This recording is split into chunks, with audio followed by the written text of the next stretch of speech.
Friends అందరికీ good afternoon.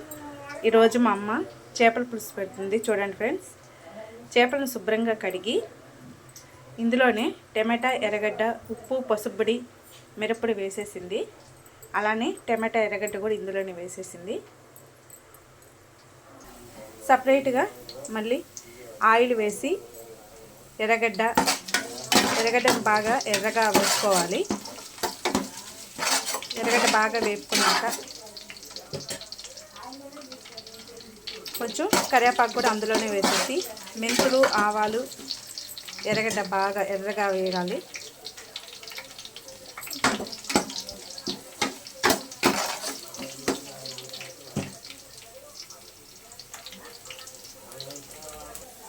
ఇలా బాగా దూరగా వేగాలి. ఎర్రగడ్డ బాగా వేగినాకే మనం పులుసు ఎత్తి ఇందులో పోసుకోవాలి ఫ్రెండ్స్.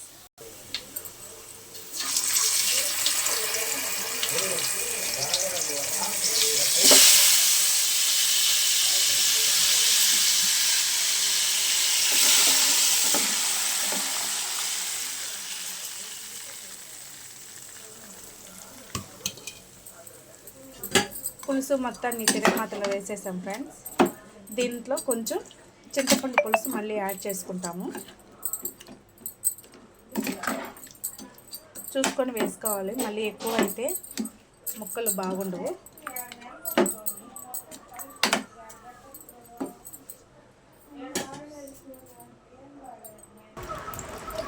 ఇది మిగిలిన చింతపండు పులుసు ఫ్రెండ్స్. మనకు కావాల్సినంత కలుపుకొని మళ్ళీ వేసుకోవాలి. మళ్ళీ తాగొచ్చు ఫ్రెండ్స్.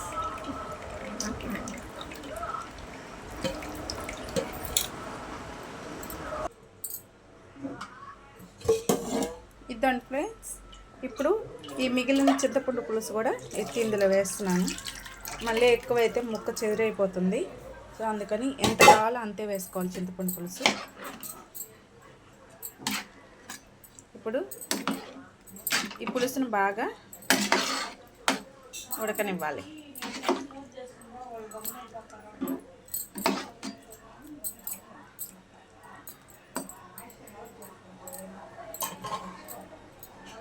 మూత పెట్టేసి దీన్ని బాగా ఉడకనివ్వాలి. ఇది చేప జన్ని మళ్ళీ సపరేట్గా పులుసులో వేసి ఉడకబెడతాము. ఇది పులుసు బాగా ఉడుకుతుంది. ఇందులో పులుసే కొంచెం సపరేట్గా తీసి పెట్టి కొద్దిగా వాటర్ వేసుకొని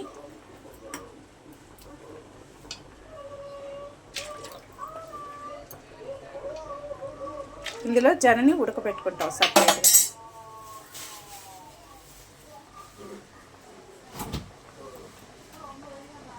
ఈ పులుసు బాగా ఉడికినాక అందులో జన ఎత్తి వేయాలి. బాగా ఉడికిన పులుసులో జన్నత్ వేస్తున్నాం చూడండి.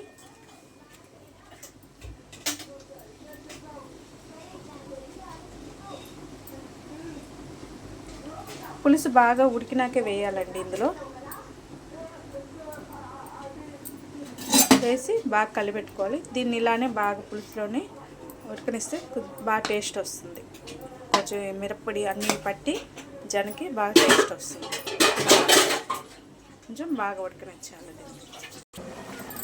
పులుసు బాగా ఉడికినాక ఇందులో మామిడి దప్పలు వేస్తాం.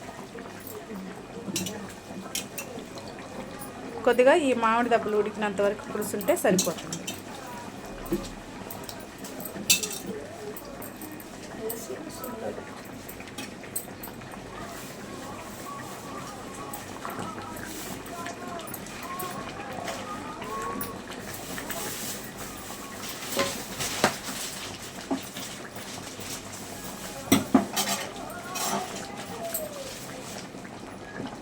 ఇప్పుడు దీన్ని సిమ్లో పెట్టేసి ఇందులో మూత పెట్టేస్తే చాలు.